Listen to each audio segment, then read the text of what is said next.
Hey guys, welcome to another Magic Chess tutorial video. Today I will be explaining how to use one of the most low-key broken skills in Magic Chess. That is the third skill of the Commander boss, the Midas Touch. If you enjoyed the video, make sure to leave a like, subscribe to the channel, make sure to check out my other videos, and make sure to share the channel. I do mostly guides and tutorials for Commander skills and synergies, and overall how to become a better player in Magic Chess. Now, without further ado, let's get started.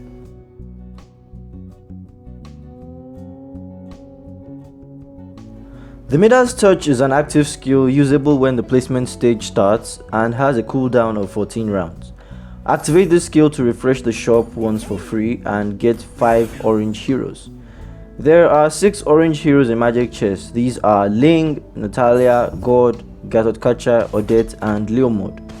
This skill allows you to build some of the more difficult synergies such as the Mech Era or the Swordsman synergy by giving you the required 5 gold heroes from the early stages. Now let's look at the best way to use this skill.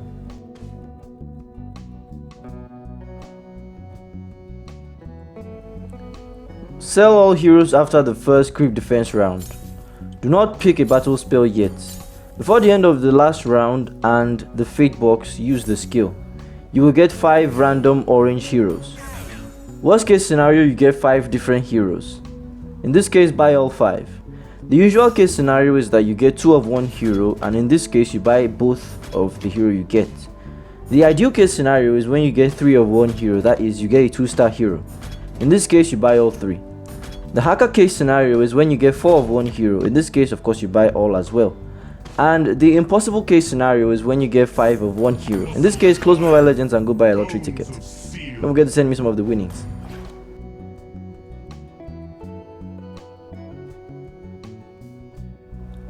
Depending on which hero you get from the skill, you would pick crystals or items in the fate box.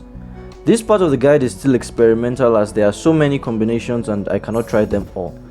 I will share the ones I have tried and can guarantee will work, but please, if you try out the skill using this guide, let me know how it goes in the comment section. If you manage to get your orange hero to 3 stars using this guide, make sure to send a screenshot to me. My socials are in the description. First, let's take a deeper look at the orange heroes available in the game right now. As earlier mentioned, there are 6 of them and they can be broadly divided into 3 categories, which are the tanks. We have Gatotkaca and Leomord. The damage dealers, they are Odette and God, and the hyper carries, that's Natalia and Ling.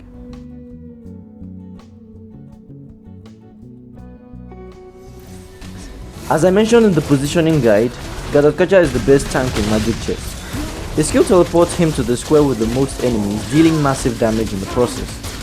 He has the highest HP in Magic Chess, a whopping 23,500. However, he has the lowest damage output of all orange heroes. To maximize the usefulness of Gatotkaca, it is recommended you build a synergy that can support him with sustained DPS. The most relevant example being the Gunner synergy, as you can build Mech Era plus Gunner with Claude and Beatrix as your main damage dealers. His recommended synergy is Gunner plus Ablaze Bounties plus Wrestler plus Mech Era, and his recommended build is Revitalize plus Enchanted Talisman plus Dominance Ice.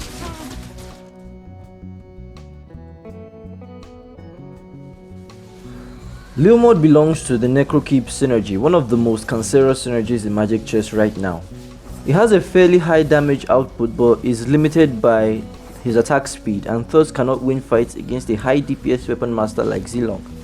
However, he has a high amount of HP, and the best part about his kit is that his mounted state gives him more physical and magic defense, allowing him to efficiently cover the other more vulnerable weapon masters or elementalists. His recommended synergy is Weapon Master plus Necrokeep plus Northern Veil plus Elementalist, and his recommended build is Inspire or Abyss Crystal plus Has Claws plus Berserker's Fury.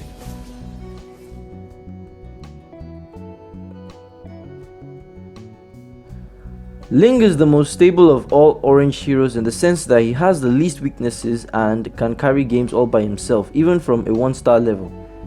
He is however very dependent on his synergy and items. His skill works like Gatotkaca, teleports him to the square with the most enemies and does damage. His damage however is much higher and scales much more. Combine him with the Astro Power synergy and you can get massive heals from his skills. It is recommended you use the Ascension for your Cadia Riverland synergy if you use Link, so you can get more shield and attack speed. I always use Armed for my swordsman because of the extra magic defense, which is much more valuable. If you add Astral Power to, just put all your money on him and pick the Slaughter evolution or Split if you trust your Lancelot. His recommended synergy is Cadia Riverlands plus Swordsman plus Astral Power plus Wrestler, and his recommended build is Astral Power Crystal plus Dominance Ice plus Golden Staff.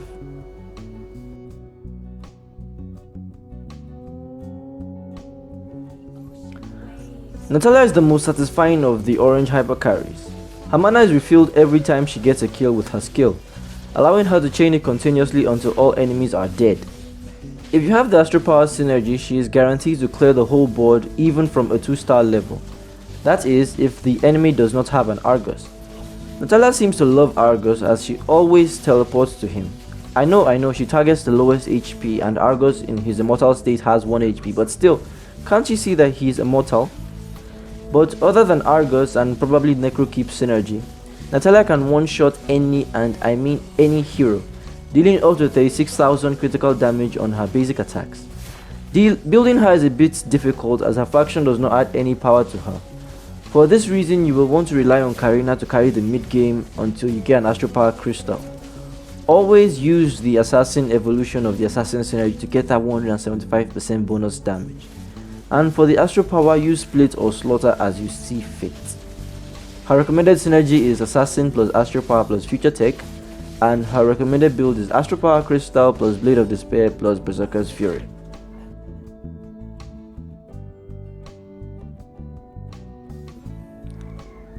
Odette has the most beautiful skill in Magic Chess, maybe even in Mobile Legends as a whole. It also has the widest range in Magic Chess, able to reach 3 squares in all directions from where she casts the skill. However, even with this widest range, she is still unable to hit the corner squares and the squares adjacent to the corners, leaving her vulnerable to archers or long-range gunners. However, she can instantly kill every hero within her range with her unnecessarily high damaging skill. If you have some time, check the damage and scaling of this skill, it is unreal. But I guess that's what you'd expect from an orange hero. Building her is relatively difficult because of the high rarity of mage heroes, which is the more important synergy. Yes, Astral Power gives more damage and more heal, but the mage synergy increases the damage of all mages, meaning that you have heroes to clean up the corner squares. So when trying to build her, prioritize the mage synergy until you can get the 6 Astral synergy. Her recommended synergy is Astral Power plus Mage, and her recommended build is Flicker plus Enchanted Talisman plus Concentrated Energy.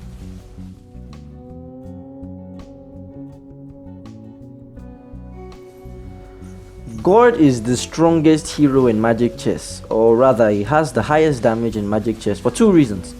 The first and most obvious one is that he is an elementalist, meaning that he can cast his skill 3 times.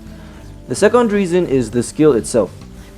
The skill does 4500 plus 450% magic damage every 0.3 seconds for 3 seconds. This means that each cast of his skill does a total of 45,000 damage. Is there any hero in Magic Chess with this much HP? Remember that with Max Elementalist, he can cast this skill 3 times. That's 135,000 damage without items. But wait, that's not all. Because he does magic damage and is an elementalist, he can benefit greatly from the mage synergy, which increases magic damage by 115% at the max level. 115% of 135,000 is somewhere around 300,000. Again, this is without items. I don't think I need to go further to prove that God is the strongest hero in Magic Chess. However, his one weakness would be that he needs that Enchanted Talisman to actually be viable. And he also needs a solid front line as he will die before he can start his hacks. His recommended synergy is Elementalist plus Mage plus Necrokeep. And his recommended build is Purify plus Enchanted Talisman plus Glowing Wand. Using this information about the heroes, you can know which crystal or item to prioritize in the Fate box, and it will also help you decide which synergy to build.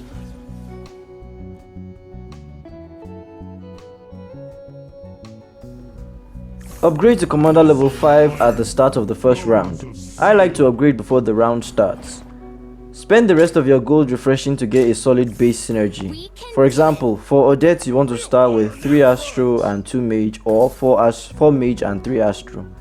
But make sure to keep your gold above 20 so you can get the interest. Do not refresh on the second round. You can buy heroes but do not refresh. Upgrade to commander level 6 at the start of the creep defense round. At this stage it will cost 12 gold. Continue refreshing while keeping your gold above 20 to strengthen your base synergy. Do this until the last round of the placement stage. In this last round, do not refresh the shop. You will upgrade to commander level 7 shortly.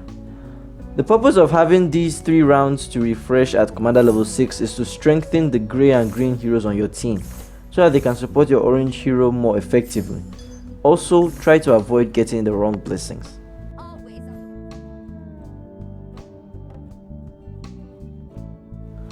Fate boxes from here follow these general principles. Your main orange hero is your highest priority. If it is available in the fate box, make sure to pick it, always. Synergy crystals, science crystals, or dope items are at your discretion.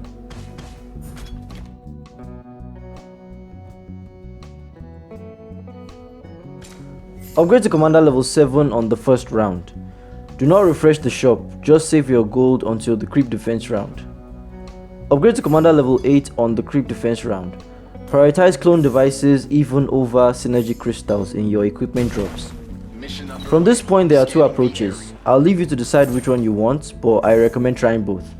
The situation of the game will also determine which one you use.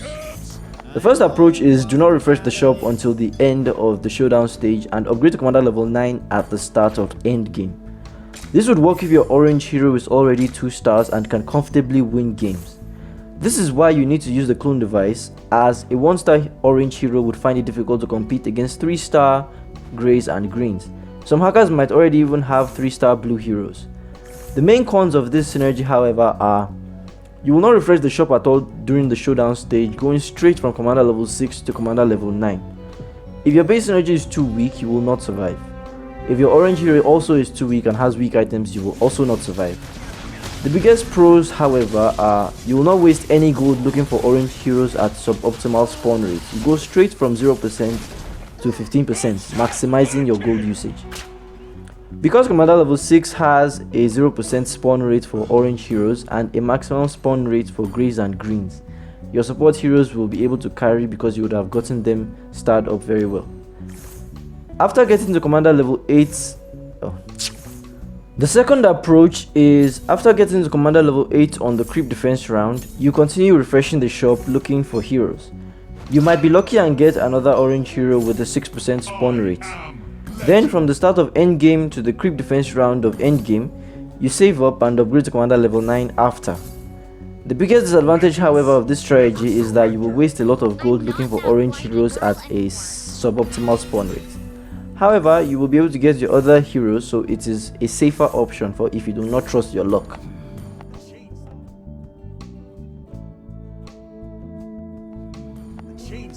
Regardless of which strategy you use to get here, arriving at commander level 9 is the start of the orange hunt. Sell every other hero on the deck and continue refreshing until you get your orange hero to 3 stars. It takes a lot of willpower, but with perseverance, prayers and a little bit of luck, you can make it.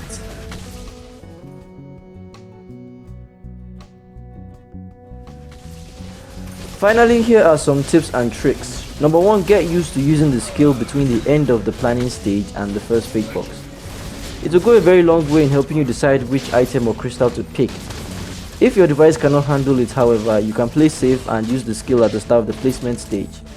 This means, however, that you may end up picking the wrong item or crystal in the fate box. For example, you might see an enchanted talisman and then the skill gives you a Natalia or a Leomord, or no, Leomord can actually use it, but you get what I mean. You may get a hero that cannot use the item you get. You may pick a physical item and then all you get are Odette and God. So if you can use the skill before the fate box, it will go a long way in helping you decide which item to pick. Number 2, only your orange hero matters. Keep every other hero at 2 stars so they can at least provide some support until your orange is ready. If they get irrelevant blessings, I strongly recommend selling them. Try to get your blessings on your orange heroes only. Number 3. If you get only one orange hero from the skill, then you will find it fairly difficult to survive. I recommend relying on a blue hero to carry the mid game. Ling is the only exception to this, however, as he is broken. Number 4. If you get 2 of the same orange hero from the skill, I recommend not upgrading to commander level 9 until the showdown creep defense round. You will get a clone device here which can be used to upgrade your orange to 2 stars. Preferably do not get a blessing until this point so that your orange hero can get the blessing. Continue refreshing and upgrading your other heroes to 2 stars. After getting your orange hero to 2 stars with the clone device, go straight to commander level 9 and start the hunt for 3 stars. Number 5. If you get 3 or more of the same orange hero, just rush to commander level 9 straight while building the synergy. A 2-star orange hero can easily dominate the placement stage even without synergies, so we want to capitalize on this and rush to commander level 9. And finally, try again. There is a formula for this, yes, however you are working with 15% maximum spawn rate, that is 2.5% for each orange hero, which means that you have to refresh 40 times to get one. That is if you put the percentage chance into perspective mathematically. You would need to refresh 40 times to get just one. So unless you are Ares herself, you will not be able to get a 3-star orange hero every game. I myself played 20 games and got them only 6 times, losing a whole lot of games in the process. But the satisfaction when you get a 3-star Odette or God who literally one-taps any and all heroes in the game makes it all worth it. I hope you enjoyed this guide and I hope it helps you. Make sure to let me know how it goes in the comments. Leave any modifications or suggestions to the strategy. I will add any extra to the pinned comment, so check that out after this for more information. And again, let me see your screenshots of 3-star orange heroes. My socials are in the description so you know where to send them. Thank you guys so much for watching. Don't forget to like, subscribe, and I'll see you guys next time. Bye bye.